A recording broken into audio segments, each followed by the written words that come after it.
So, I just got out of therapy with Laura, and my next session will be on my birthday, July 29th. So, that'll be fun. Um, but I'm really kind of tired too because we talked about some really heavy, difficult stuff today. That's why I'm hugging my Godzilla plush. Um,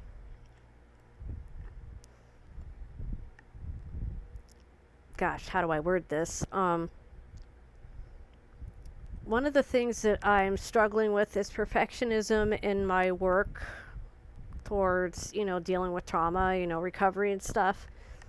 Because I have a problem with perfectionism. It's like, it's either got to be done perfect the first time or why bother? Because if it's not perfect, it's not good enough. And when it comes to recovery with trauma and dealing with it, you need to just try. And what you need is consistency and progress, not perfection.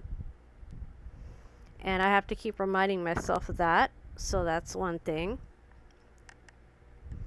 The other thing is that my brain treats good things as triggers because good things get ruined so easily because of my dad.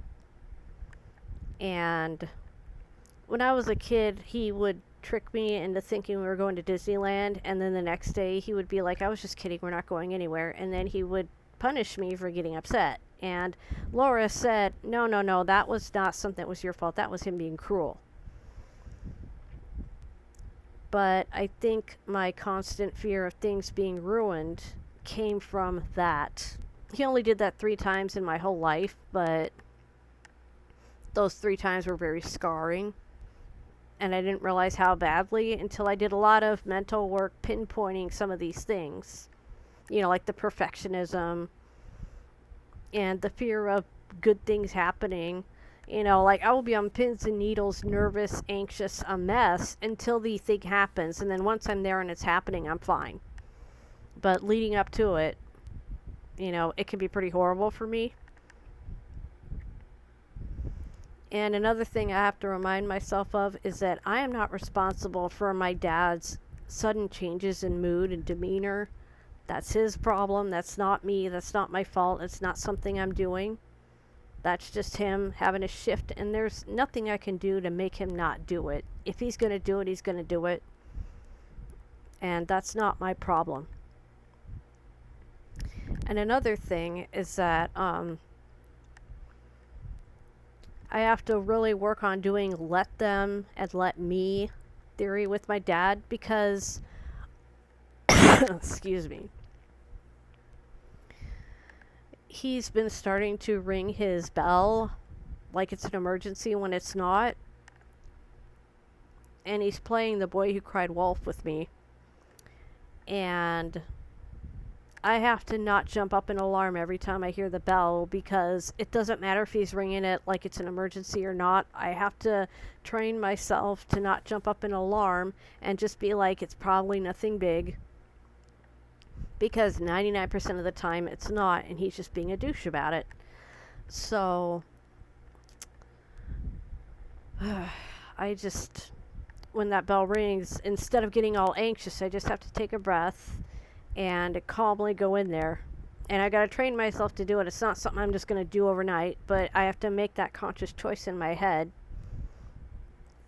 Because, the boy who cried wolf, well, he cried wolf, tricked the villagers so many times that when there really was a wolf and he screamed for help, nobody came because they thought he was goofing around again, and he got torn up. That's The Boy Who Cried Wolf. So, it's a lot more involved, but that's the gist of it.